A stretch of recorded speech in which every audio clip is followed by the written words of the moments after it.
밤사이 나온 투자 뉴스 정리해 보겠습니다. 놓쳐서는 안 될 뉴스 보고 전략 관련 종목 찾아보는 시간 세 분과 함께하겠습니다. 야천투자연구소 남인호 소장, LNS홀딩스 김선용 대표, 교보증권 김효진 대리 수고해 주시겠습니다. 어서 오세요. 안녕하세요. 자, 그럼 투자 뉴스 확인해 보시죠. 대통령실은 17일 빈살만 사우디아라비아 왕세자 방한 무산과 관련 올해 방한이 확정돼 있지 않았다고 해명했습니다. 대통령실 관계자는 올해 방한이 확정돼 있지 않았기 때문에 방한이 무산됐다는 일부 언론의 표현에는 동의하기는 쉽지 않다고 밝혔습니다. 그룹 방탄소년단이 맏형 진을 필두로 각자 순서에 따라 입대하겠다고 밝혔습니다. 하이브는 17일 공식 입장을 내고 방탄소년단은 병역 의무를 이행하기 위한 구체적인 준비에 착수했다고 밝혔습니다. 오는 21일 하나증권을 시작으로 증권사들의 3분기 실적 발표가 본격화될 예정인 가운데 어닝쇼크 우려가 제기되고 있습니다. 고금리에 따른 증시 악화로 위탁 매매 수익이 악화된 데다 보유채권 평가 손실이 확대된 탓으로 풀이됩니다. 블룸버그 통신에 따르면 중국 정부는 상장 기업의 자사주 매입을 유도하고 해외 뮤추얼 펀드의 단기 거래 규제를 완화하는 등 당국이 주식시장 부양책을 준비하고 있는 것으로 알려졌습니다. 하나그룹이 대우조선해양의 최종 인수 후보자로 선정됐습니다. 대우조선해양은 투자 의향서 접수를 진행한 결과 제출자가 없어 하나그룹과 단독으로 본 투자 유치 일정을 진행할 예정이라고 공시했습니다. 매각 시도가 불발된 유제품 전문기업 푸르밀이 다음 달 30일 사업을 종료합니다. 이에 따라 400여 명의 직원들도 정리해고됩니다. 자, 첫 번째 이슈 보겠습니다. 먹통 대란에 따라 시총 2조 원이 하루 만에 날아갔다. 바닥에서 또 바닥을 뚫은 카카오그룹 이슈 확인해 보겠습니다. 전날 개장 10분 만에 카카오그룹주 3조 5천여억 원이 눈앞에서 증발을 했는데요. 결국 마감은 낙폭을 줄이면서 마감했지만 여전히 하방은 열려 있다라는 지적이 나오고 있습니다. 남인호 소장님. 네, 그렇습니다. 정말 최근 카카오라는 단어만 들어도 마음이 좀 짓눌린 듯한 그런 아픔을 가지고 있습니다. 사실 카카오그룹의 대표 상장주라고 볼 수 있는 카카오, 카카오페이, 카카오게임즈 등 모든 주요 종목들이 어제 모두 다 52주, 즉 연중 최저가까지 내려가는 그런 아픔을 겪고 있습니다. 자, 그럼 여기서 중요한 건 무엇이냐? 앞으로 어떻게 할 것인가 문제인데요. 만일 누군가 저에게 지금 카카오 사시겠습니까? 저는 고개를 흔들 겁니다. 왜 그러느냐? 카카오가 15만 원짜리가 지금 5만 원도 무너진 바닥인데 왜 안 사느냐? 거기에 대한 답은 이미 여러분께 드렸습니다만 한 번 더 드리겠습니다. 저는 저 나름의 매매 룰 원칙이 있는데요. 그게 뭐냐면 시가총액이 높은 종목군들은 그 시총 순위를 보겠다는 겁니다. 여러분 아시는 것처럼 카카오 불과 3달 전에 시가총액 7위 종목이었습니다. 얼마 전에 시총 상위 매매법 말씀드릴 때는 8위였습니다. 어제 종가 기준은 얼마입니까? 카카오는 지금 11위입니다. 자, 문제는 카카오가 11위인데 이게 그러면 앞으로 10위 되고 9위 되고 8위 되면 저는 사겠다는 뜻이죠. 그런데 문제가 뭐냐? 12위, 13위, 14위가 무엇이냐죠. 지금 나오고 있죠. 조금 화면 고정시켜 주십시오. 12위가 포스코입니다. 13위가 삼성물산입니다. 14위가 KB금융입니다. 제가 너무나 이게 우문일지 몰라도 여러분 포스코를 갖겠습니까? 카카오를 갖겠습니까? 삼성물산을 갖겠습니까? 카카오를 갖겠습니까? 사실 이런 측면에서 본다면 카카오는 추가적인 조정 가능성을 배제할 수 없다고 보여지고요. 또 한 가지 불안한 요인은 외국인들과 기관 투자가들의 매매 패턴입니다. 어제 우리는 카카오의 지지선이 무너지는 걸 봤습니다. 그러면 우리는 마음만 졸이고 있죠. 개인 투자가들은. 그런데 외국인하고 기관 투자는 그렇지 않습니다. 그들은 더 팝니다. 즉 자기들이 가장 리미트라고 한계라고 보이는 그 지지선이 무너지면 외국인하고 기관은 전혀 개의치 않고 더 팔아버립니다. 이런 고통이 당분간은 카카오그룹에 계속 있을 건데 어제 이 시간에 제가 말씀드렸습니다. 카카오그룹은 시간이 많지가 않습니다. 하루라도 빨리 오늘 당장이라도 카카오 주가들, 카카오페이라든가 게임즈라든가 주 카카오라든가 이런 주식에 대한 방어책을 가급적 하루라도 빨리, 한시라도 빨리 발표를 해줘서 정말 얼음처럼 냉각된 투자 심리를 빨리 잡아주셨으면 좋겠습니다. 네, 이번 먹통 사태로 카카오그룹 자체의 신뢰도는 지금 바닥으로 추락을 했고 이는 곧 반토막난 주가의 재평가로 이어집니다. 현재 유진투자증권이 가장 보수적으로 보고 있는데요. 카카오 목표 주가 기존 10만 6천 원에서 6만 5천 원으로 낮춰 잡았는데 자, 이렇게 지금 시점에서도 하방이 열려 있다면 지금까지 기다리셨던 보유자분들은 정말 어떻게 하셔야 되는 걸까요? 김효순 대리님. 사실 저도 좀 장기적인 관점에서는 나 소장님과의 의견을 같게 생각을 하고 있는데요. 일단 단기적으로 여론이 부정적인 것은 분명합니다. 그렇지만 저는 이렇게 생각을 하고 싶어요. 단기적인 시각에서는 어떤 디지털 정전이라는 표현이 등장할 정도로 어떤 우리 생활 속에 굉장히 깊숙하게 들어와 있는 카카오인 거거든요. 근데 그러한 상황들이 어떤 공감대가 좀 형성이 된다라면 주가가 또 많이 빠져 있기도 하고 이러한 수습, 사실 이 수습과 대처도 사실은 저는 굉장히 좀 안타까운 상황이다라고 보고는 있습니다만 어쨌든 이러한 상황, 우리가 굉장히 생활 속 깊숙이 침투해 있는 상황에 대한 공감대가 형성이 된다라면 역설적이게 또 주가 측면에선 기업 가치를 말하는 것이 아니고요. 기업 가치는 나 소장님이 말씀을 주셨고 주가 측면에서는 어떤 낙폭과대 이후 단기 반등을 좀 보여줄 수는 있지 않을까라고 말씀을 드리고 싶습니다. 그렇지만 분명하게 말씀을 드리는데요. 그 반등이 추세를 전환하는 정도로 보지는 않는다라는 것이죠. 데이터 센터 화재로 일단 이 카카오의 예상 손실 매출액은 올해 예상 매출액 7.4조 원에 국내 매출 비중이 80%인 것을 감안을 하면 1일 기준으로 약 160억 원 가량으로 추정을 하고 있습니다. 이 추후 모빌리티라든가 카카오페이 등 이 서비스 유료 이용자 향 보상 문제가 또 이렇게 논의가 될 수 있기 때문에 그러한 부분들은 이후 가늠할 수 있을 것으로 보이고 있고요. 이 카카오그룹 같은 경우는 이 카카오 생태계가 카카오톡을 기반으로 작동을 하고 있기 때문에 이 카카오 서비스의 충성도를 하향하는 요소가 분명하다라고 보고 있습니다. 향후 인프라 관련 비용 증가도 잠재적인 우려 요인이고요. 이 3분기 실적 역시 시장 기대치를 하회할 것으로 전망을 하고 있어서 당분간은 답답한 흐름이 이어질 것으로 관측이 되고 있고 제가 앞서 서두에 던져드렸던 것처럼 어떤 우리 생활에 정말 이 카카오톡이 아니면 마비가 되는구나 이러한 것들이 공감대가 형성이 되면 주가가 사실 단기 반등을 보여줄 수 있겠지만 그때 좀 엑시트할 수 있는 좀 비중을 좀 줄일 수 있는 그런 전략이 옳지 않을까라고 판단을 하고 있습니다. 네. 자, 그러면은 다음 이슈 한번 살펴보도록 하겠습니다. 카카오는 올 초 대비 주가 반토막이라면은 여기 또 올 초 대비 주가 반토막도 아닙니다. 3분의 1 토막난 종목도 있거든요. 바로 ST바이오센서 이야기인데요. 확인해 보시죠. ST바이오센서가 환율 급등 타격을 좀 제대로 받았다고요? 김선영 대표님. 네, 맞습니다. 일단 국내 기업이 미국에 있는 기업을 인수하는 경우에 지금 이제 달러 강세 영향을 당연히 받을 수밖에 없는 그런 상황인데요. 잘 아시는 대로 최외 진단기 같은 경우는 이제 코로나 수혜주로 평가를 받았습니다. 그런데 이제 코로나가 그래도 예전보다 많이 관심 밖으로 밖으로 나가게 되면서 아무래도 이 테마성으로 이슈가 좀 많이 사라지게 돼서 이제 주가 흐름이 그대로 나타나고 있는 것 같은데요. 살펴보면은 이제 원래 올해 마무리될 예정이었었던 그 ST바이오센서의 그 미국 최외 진단 기업입니다. 이제 메리디언 바이오센서라는 곳이 있는데, 사이언스라는 곳이 있는데 이 M&A가 이제 킹 달러 때문에 내년으로 미뤄진다는 그런 소식이 나왔습니다. 최근에 달러 강세 때문에 15억 3,199만 달러의 인수자금 조달이 원활하지 않기 때문이다라고 발표를 했는데요.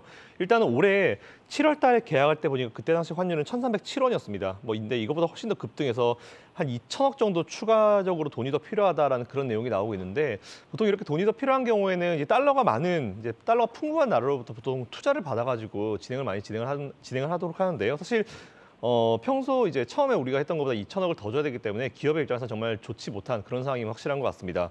어쨌든 이런 부분도 있긴 하지만 보통 이제 CFIUS라고 이제 외국인 투자 심의위원회라는 게 있는데 사실 이 부분의 어떤 그 결정에 따라 가지고 그 타이밍도 같이 맞춰주는 게 중요하기 때문에 아무래도 이 결과에 맞추려면은 이 딜이 보통 클로징 된다는 표현을 쓰는데 이제 인수합병이 M&A가 끝나는 이런 클로징 과정은 아마 내년으로 미뤄지지 않을까라는 그런 생각을 하고 있고요. 어쨌든 관련주에 투자하고 계신 분들은 이런 이슈도 있고 혹시나 또 해외 기업을 인수하려고 하는 그런 기업이 있다라고 하면은 강달러의 영향을 지금 받는 시점이다라는 부분 체크하시면 좋을 것 같습니다. 네, 특히 이렇게 바이오 분야는 강달러의 영향을 받아서 세계 주요국이 국가 차원의 육성 전략을 경쟁적으로 전개는 하고 있는데 이렇게 두세 달 뒤처지는 것이 훗날 2, 3년 뒤처지는 결과를 초래할 수 있다는 게 바로 업계의 인식이거든요. 자, 그러면은 이렇게 ST바이오센서 전략은 좀 어떻게 정비를 해보는 게 좋을까요? 김효진 대리님. 결론적으로 중립 의견을 좀 내고 싶습니다. 사실 이 SD바이오 센서 같은 경우는 앞서 설명해 주신 것처럼 M&A로 반전을 노리는 그런 기업이었거든요. 그래서 그런데 이것이 지연됐다라고 한 것은 뉴스 자체는 굉장히 사실은 부정적이다라고 판단이 되어지는 거고요. 그렇지만 앞서 앵커님이 말씀 주신 것처럼 주가가 굉장히 많이 낙폭과대를 보여주고 있습니다. 그리고 3분기 실적 지금 이제 어닝 시즌인데 이 진단키트 수요 감소에도 불구하고 컨센서스에 부합하는 실적이 전망이 되고 있다라는 점을 감안을 했을 때에는 결론적으로 주가 측면에서는 좀 중립적인 의견을 제시를 하고 싶습니다. 일단 이 주가가 오랫동안 굉장히 부진했던 배경을 살펴보면 코로나 이후의 상황에서 지금처럼 매출을 만들 수 있느냐라는 의문이 밸류에이션의 어떤 할인 요인이 된 것으로 보이고 있는데 그래서 지금 사실 진단키트로 돈을 굉장히 많이 벌었지 않습니까? 그래서 풍부한 재원으로 M&A를 하고 투자를 하고 그리고 기존 사업을 강화를 하면서도 포트폴리오를 다각화하는 그런 어떤 비즈니스 모델에 대한 시나리오를 짜고 있는데 그것이 지연됐다라는 뉴스인 거고요. 지금 SD바이오 센서 같은 경우는 포스트 코로나 전략의 두 축이 이 M10 분자 진단 플랫폼이라고 하는 이 M10하고 M&A였는데 이 M10 같은 경우는 보면 아직까지는 이 M10에 탑재되는 시약 제품 매출이 본격화되기가 좀 어려운 상황입니다. 왜냐하면 유의미한 매출이 발생하는 적응증이 코로나19에 한정되어 있고요. 또 제품을 사용하는 국가가 국내 그리고 유럽 등으로 한정되어 있는 것에 기인을 하는데요. 결국 이 M10이라는 분자 진단 플랫폼의 매출 확대라든가 MS 증대를 위해서는 수출처 다변화가 반드시 필요한데 그러한 부분들이 지금은 이제 불확실성으로 이제 되었다라는 부분이기 때문에 그렇지만 주가가 낙폭과대 그렇지만 3분기 실적은 또 컨센에 부합하는 실적이 전망되고 있는 점 이런 여러 가지 점들을 고려를 했을 때에는 조금 중립적인 그러니까 또 뭐랄까요, 모멘텀이 기대할 수 없는 그런 상황이 되어버렸기 때문에 답답한 주가 흐름이지만 상승 모멘텀은 조금 지연된 그런 상황이다라고 보시면 되겠습니다. 그럼 중립이라는 의견은 갖고 계신 분들이라면 보유하고 신규 매수 관점을 고려하시는 분들은 일단은 좀 보수적인 관점을 취해야 된다는 말씀이신가요? 네, 그렇게 하는 게 좋을 것 같습니다. 알겠습니다.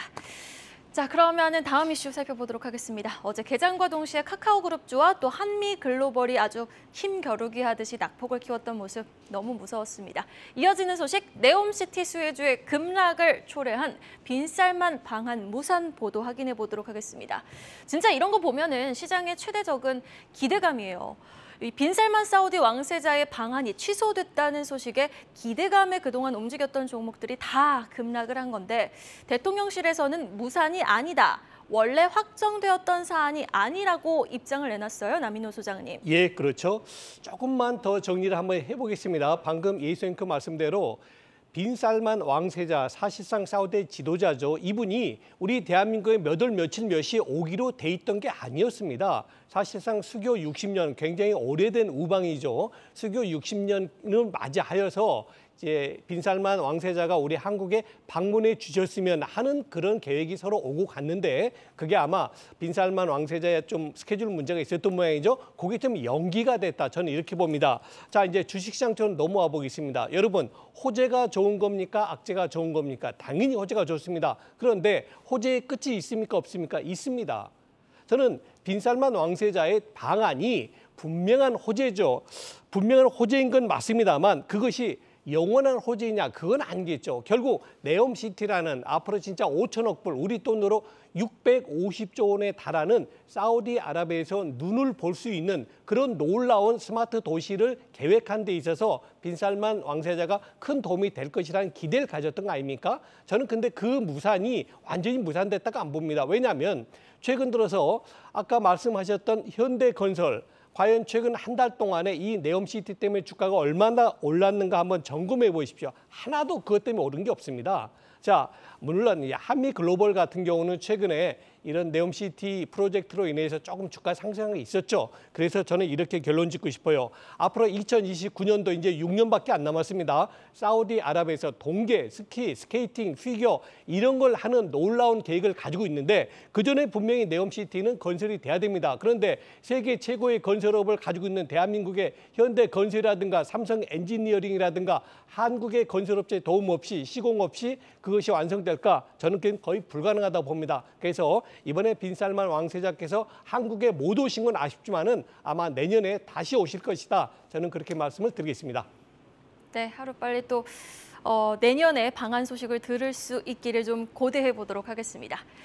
자, 그럼 다음 이슈 살펴보도록 하겠습니다. 말도 많고 탈도 많았습니다. 방탄소년단 군 입대 소식 체크해 보시죠. 이제 저는 보라색 고무신을 사놓고 기다려야 되나요? 하이브는 맏형 진을 시작으로 BTS 멤버 전부 입대를 하겠다. 병역 의무를 이행하기 위해 구체적인 준비에 착수했다라고 밝혔습니다. 지금 세계 아미들은 또 외신들은 대한민국 BTS를 주목하고 있죠, 김선영 대표님. 네, 맞습니다. 그룹 방탄소년단 입대 계획을 직접 발표를 했습니다. 각자 계획에 따라서 순서대로 이제 병역 의무를 이행하겠다라고 발표를 했는데요. 일단 이 군 문제는 사실 그동안 굉장히 뜨거운 감자였습니다. 이 문제는 비단 방탄소년단뿐만 아니고 이제 하이브뿐만 아니고요. 이제 비슷하게 군대를 가야 되는 적정 시기가 오는 아이돌이 있는 모든 이제 엔터주들, 엔터 기업들한테 이제 영향을 미치는 문제라서 항상 관심의 대상이었는데 과연 BTS가 어떻게 될 것인가에 따라서 좀 많이 앞으로 분위기가 달라질 것이다라는 그런 기대감이 있었습니다.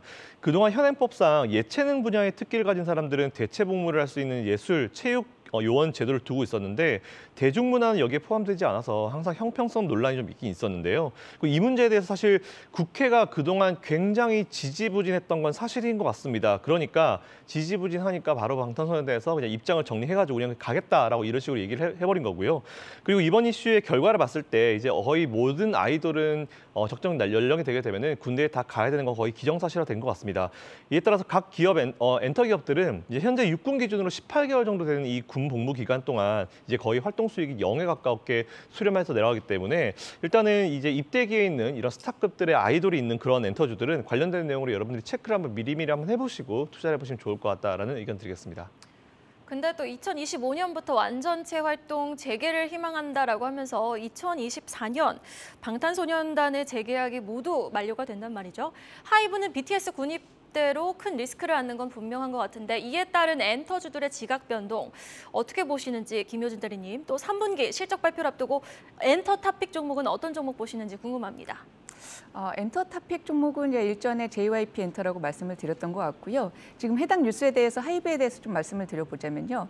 하이브 지금 갖고 계시는 이제 주주분들께서는 굉장히 답답하시겠지만요. 하이브를 바라보는 제 기준은 그렇습니다. 밸류에이션과 모멘텀의 싸움인 것 같아요. 이 BTS가 활동을 중단하는 이런 군 입대라든가 이러한 관련된 이슈는 모멘텀 악화 측면으로 주가에 부정적으로 작용을 하고요. 그럼에도 불구하고 단일 아티스트 의존도가 축소가 되는 그런 부분들, 그래서 우리는 BTS 빼고도 이렇게 실적을 잘 내고 있어라고 얘기를 한다라면 어떤 그러한 밸류에이션 매력이 부각이 된다라면 하이브는 주가가 반등을 할 것입니다. 이 줄다리기에서 계속 이제 어떤 흐름을 보이다가 실적으로 이 단일 아티스트 의존도가 축소가 된다라는 것을 실적으로 확인하게 되면 어떤 시간을 두고 반등을 모색할 수 있지 않을까 이렇게 판단을 하고 있는데요. 일단 하이브에 대해서 조금 더 말씀을 드려보겠습니다. 사실 BTS 군입대 불확실성이 지속되고 있는 이런 상황에서도 보이그룹, 세븐틴이라든가 투마로우바이투게더 그리고 엔하이픈의 성장이 계속되고 있는데요. 특히 이 투마로우바이투게더라는 그룹의 성장이 기대가 되고 있는 상황입니다. 지난 1년 동안 유튜브의 국가별 조회수 비중을 살펴보니까요. 일본이 11.6% 그리고 미국이 9%의 팬덤 비중이 높은 것을 확인할 수가 있는데요. 이 두 국가는 음악 시장 규모가 굉장히 크고요. 그리고 타 국가 대비해서 소비 여력이 굉장히 높다라는 점에서 K-팝 산업의 수익화에 가장 중요한 국가입니다. 팬덤 소비의 형태가 음원 대비 상대적으로 비싼 음반이라든가 콘서트 티켓 매출로 나타날 가능성이 높다라는 점에서는 좀 긍정적인 요인이다라고 판단을 하고 있고 결론적으로는 이 신인 그룹, 이 투마로우바이투게더라든가 그리고 엔하이픈 그리고 르세라핌 그리고 뉴진스 모두 굉장히 흥행한 점을 고려를 한다라면 포트폴리오 다양화가 지금 이루어지고 있고 앞서 설명드린 것처럼 단일 아티스트 의존도가 축소가 되는 것이 실적으로 확인될 때 시간을 두고 서서히 반등을 모색할 수 있지 않을까 이렇게 판단을 하고 있습니다. 네, 알겠습니다. 일단 그럼 보유자분들은 계속해서 홀딩 전략이 유효하겠네요. 그렇습니다. 네. 자, 코스닥이 2거래일 연속 상승한 건 무려 한 달 만입니다. 시장은 어느 정도 악재에 둔감해진 걸까요? 시장의 호재가 될 만한 내용 확인해 보시죠. 중국의 증시 부양가독 준비 소식입니다. 김선영 대표님, 당대회가 열리고 있는 중국, 구체적으로 증시 부양 어떻게 준비하고 있습니까? 네, 사실 중국은 지금 뭘 해도 해야 되는 분위기죠. 일단 시진핑 주석의 3연임을 확정할 20차 중국 공산당 전국대회가 현재 열리고 있는데요. 중국 당국이 주식시장의 부양책을 한번 이용해 보겠다라는 이런 내용으로 알려져 있다. 이런 내용이 좀 나왔는데 좀 살펴보니까 어제 한 해외 언론이 뭐라고 그랬냐면은 중국 정부는 상장 기업의 자사주 매입 같은 경우를 이제 유도를 하고 그리고 해외 뮤추얼 펀드의 단기 거래 규제를 완화하겠다라는 이런 내용이 좀 발표가 됐는데요. 뭐 이건 아무래도 증시 띄우기의 전략이다라고 좀 보시면 될 것 같습니다.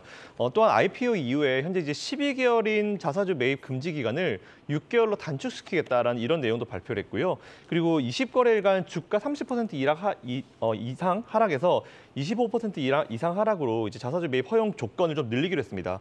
또 해외 펀드의 단기 주식 거래 제한도 완화할 예정이라고 하고요. 그리고 중국의 중앙은행이죠. 인민은행이 1년 만기에 이제 MLF, 그러니까 중기 유동성 지원 창구인데 이제 대출 금리를 2.75%, 사실상 이게 이제 중국의 기준금리라 보시면 되는데 이걸 2.75% 동결하겠다라는 그런 내용도 나왔습니다.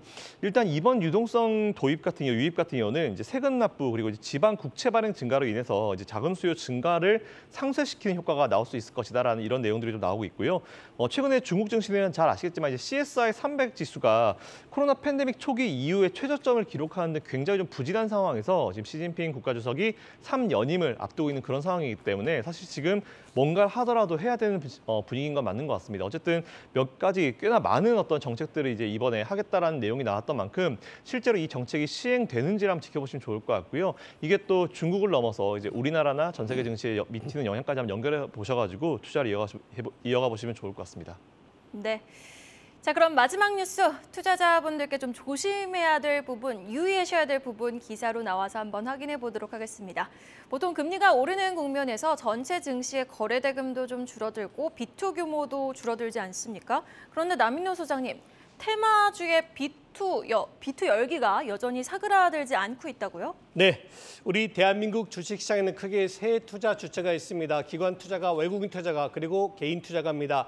그러나 제가 볼 때 사실상 우리나라의 주식시장은 외국인과 개인 투자가들이 좌우한다라고 저는 보고 있습니다. 자, 이제 개인 투자가를 좀 더 세분해 보겠습니다. 어떤 투자자가 계실까요? 1번, 대형 우량주 중심의 그런 투자를 하시는 분이 계시고요. 2번, 방금 말씀하셨던 중소형주, 다른 말로 개별 종목이라고 표현도 하고요. 또 다른 말로 하면은 테마주라는 얘기도 합니다.